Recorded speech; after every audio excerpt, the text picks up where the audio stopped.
Sip Nine Hub. Hi there. Welcome to the continuation of our presentation on the different properties of indefinite integration. In the last video, we talked about the first three properties. That includes your power formula for integration, integral of a constant, and integral of a product of a constant and another function. And for this video, we will be presenting to you the fourth one, integral of a sum or difference of two or more functions. But before we continue, do not forget to like this video, hit the subscription and notification bell to stay updated of future videos. The first property that you see here is how to integrate a sum or difference of two functions. If you look at your integrand here, it's a sum or difference of two functions. Your two functions are f of x and g of x. For example, if you want to integrate a polynomial with more than one term, then this property is applicable. This property is only telling us that the integral of a sum or difference of two functions is just the same as the integral of each function, and then combine the result whatever the operation is in between them. That is the property. The property below this one is just an extension of the first property. Our integrand here is composed of more than two functions, so it could be 3, 4, or more functions. And again, the property is telling us that the integral is computed by integrating each of the functions here. We simply integrate this one, each of them, and then we combine the result.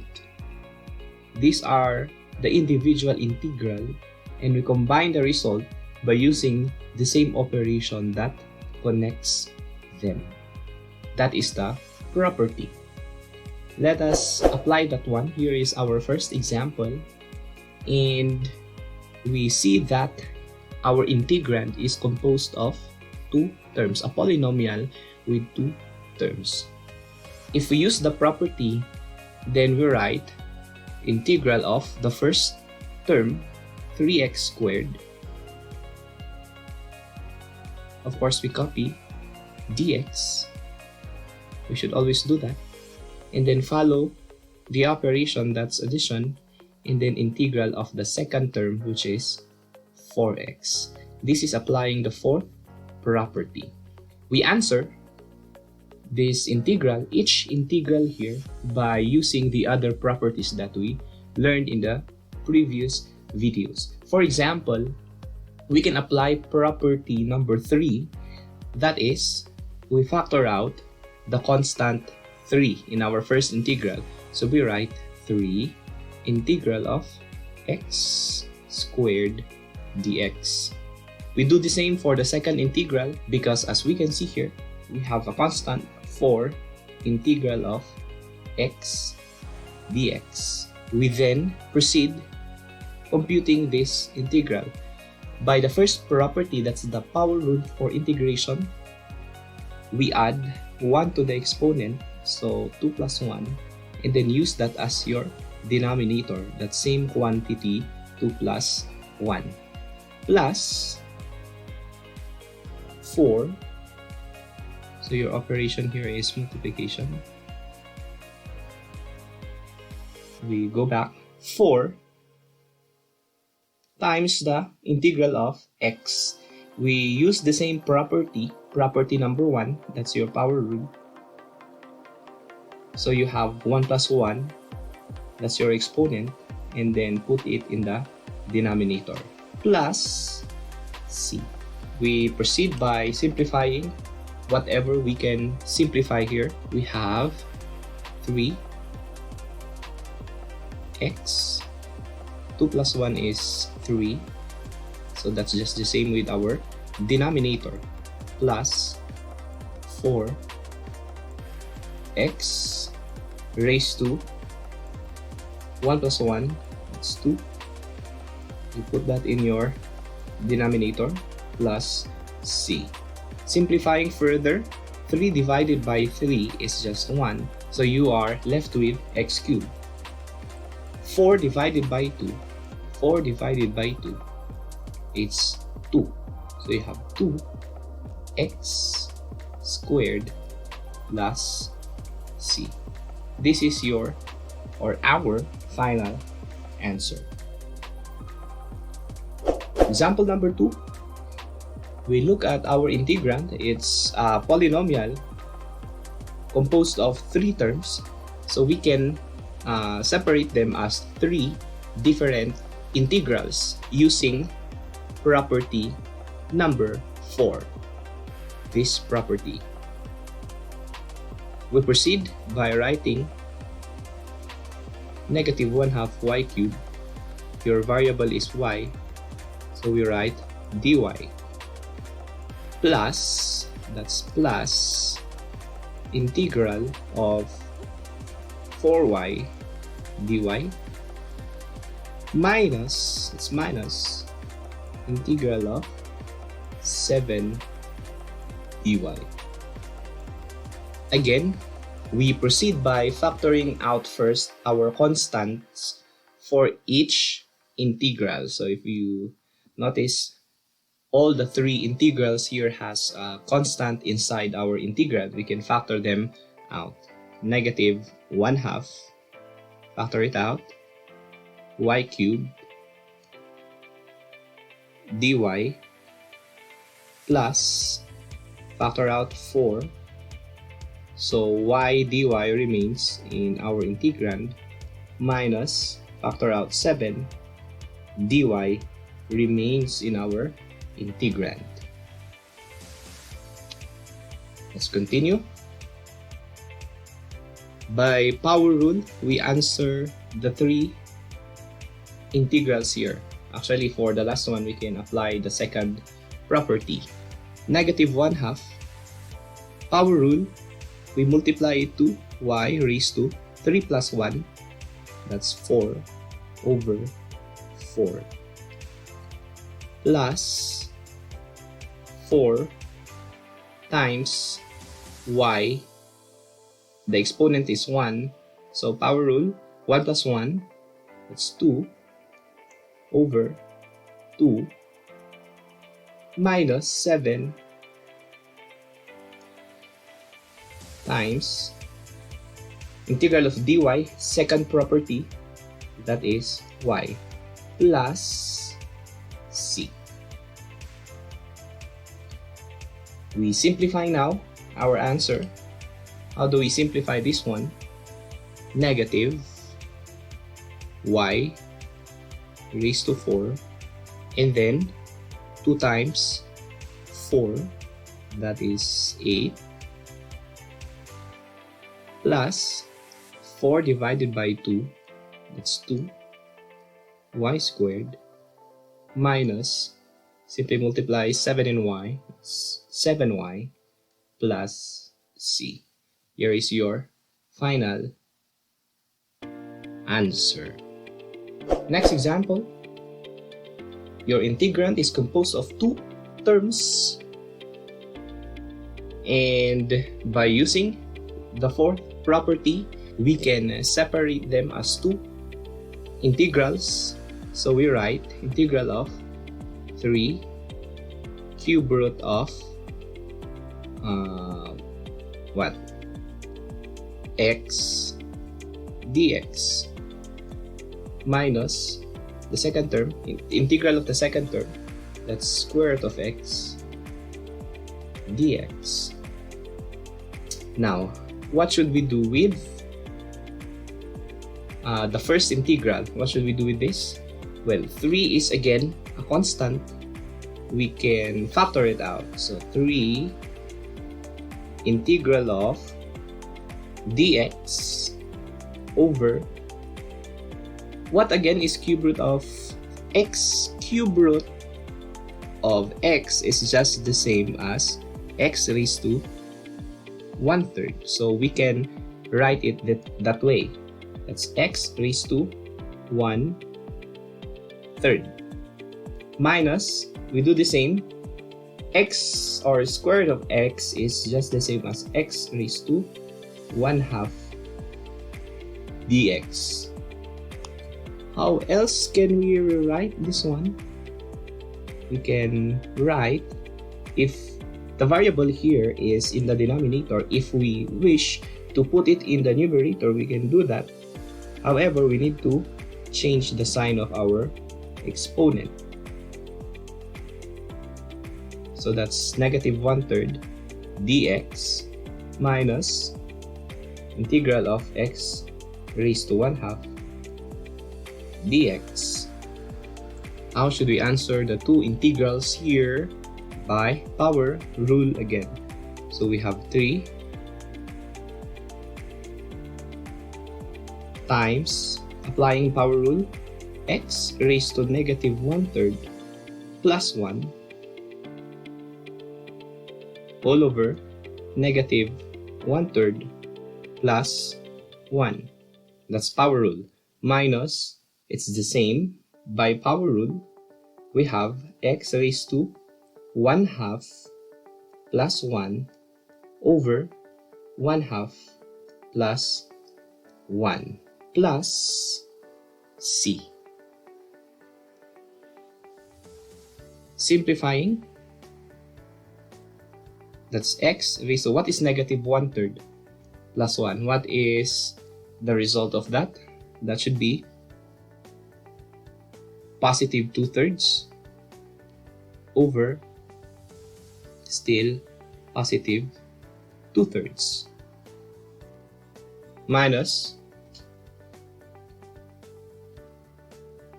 x, the sum of 1/2 and 1, that is 1 and 1/2, but as an improper fraction, that is 3/2 over 3/2 plus c.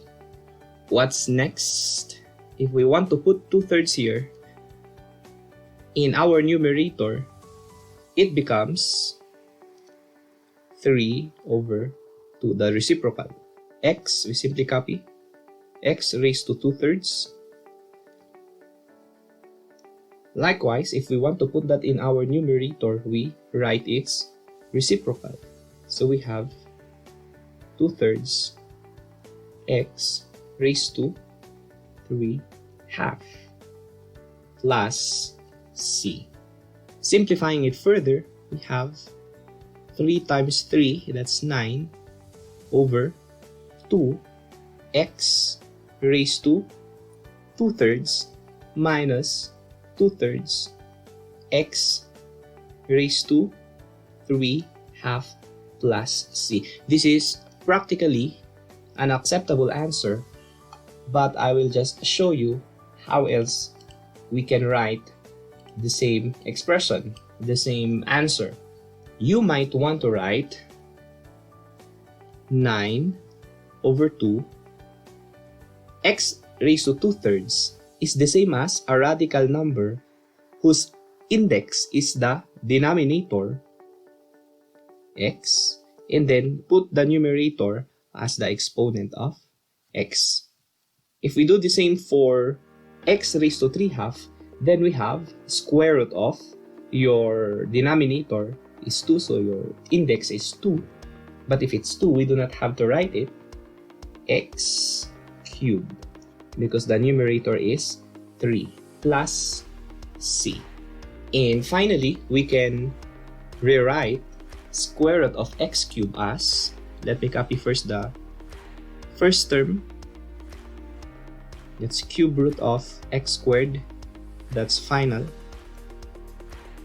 But for square root of x cubed, this can be simplified as x square root of x plus c. So here is another way of writing your answer. Another example, we have the quantity z squared plus 1 times the quantity z minus 2 dz. Let's take a very close look first in our integrand. What is the main operation here? Is it a sum or difference of terms? It's not. The main operation is multiplication, and we haven't presented a property that would help us integrate a product. So we should do an extra step so that we can use the 4 properties that we have learned so far. And we do that by multiplying these 2 binomials so that we could express them as a sum or difference. How do we multiply binomials? We can multiply individually the terms. So we start with multiplying z squared and z. You'll have z cubed. And then multiply z squared and negative 2. Yeah? That's negative 2 z squared. 1 and positive z, you have positive z. And then positive 1 to negative 2, you'll have minus 2 or negative 2 with respect to dz. So this expression here is just the same with that, but we prefer this form because this would allow us to use the property that we learned. That's specifically the 4th property. So we're going to use the 4th property to integrate this one. This is a polynomial consisting 4 terms. So we can separate this integral as 4 different integrals. Let us proceed. Let us do that. So this is, let me write it here because I know that's long. Starting with the integral of the first term, that's z cubed dz minus integral of the second term 2z squared plus integral of the third term, that's the third term, that's positive z, minus the integral of the fourth term, that's 2 dz. Forgot dz. Even here, forgot dz. And then we proceed integrating each of the integrals here. What can we do? Observe that we have a constant for our second integral, and our fourth integral, we have a constant. We can factor that out first. Let us just copy the first and the third. That's z cubed dz minus factoring out 2 integral of z squared dz plus copying the third integral, that's z dz minus factoring out 2 from the fourth integral, you have integral of dz. And then I believe we have to use the power rule for finally integrating all of them. By your power rule, z cubed, the integral of z cubed is z raised to 4. We added 1 to the exponent, so it's 4 over 4 minus 2 times the integral of z squared, that's z cubed all over 3 plus integral of z, still power rule, that is z squared over 2 minus 2. We can apply the second property for this one. So the answer is just z plus c. Can we simplify anything here?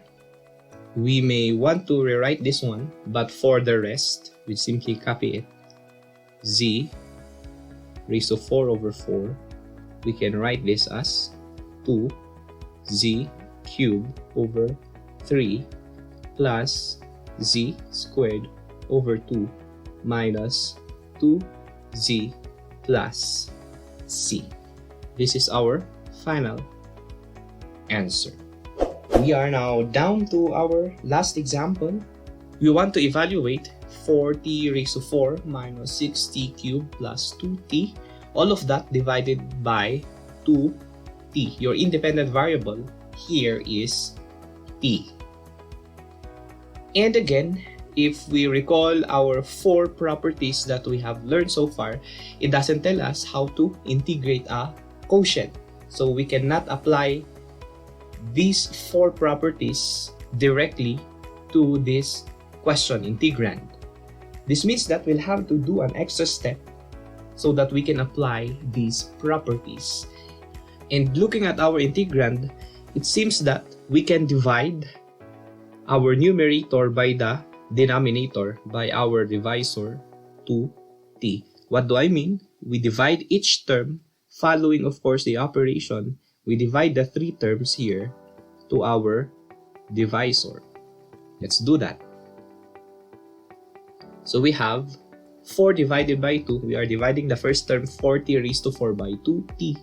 We have 2t. What will be your exponent now? We are dividing t raised to 4 by t. This is t cubed. We subtract the exponent. 4 minus 1 here is 3. So we have 2t cubed. Follow the operation, that's subtraction. 6 divided by 2, that's the second term. That is 3t. What is our exponent now? That's 3 in the numerator and then t in the denominator. I mean, t cubed divided by t is t squared. So t squared plus the third term here divided by itself is, of course, 1. And close that with a parenthesis and write dt. And now we have a sum and difference. This is a sum, this is a difference. And by property 4, we can put them as separate integrals. So we have integral of 2t cubed. This is our first term. Follow the operation. Integral of 3t squared plus integral of 1 dt, or simply dt. We can factor out first the constants here. So we write 2 integral of t cubed dt minus 3 integral of t squared dt plus copy the last one, integral of dt. Alright, let us continue. By your power formula, the integral of t cubed is t raised to 4 over 4 minus 3 times integral of t squared is, again, t cubed over 3. And then by property 2, the integral of dt is t plus c. Our final answer then is, what is 2 over 4? That's 1/2. We have t raised to 4 over 2 minus, how can we simplify this one? That's 3 over 3, it's 1. You are only left with t cubed plus t plus c. There you have it. We end our presentation here. Thank you for listening. I will see you in the next video.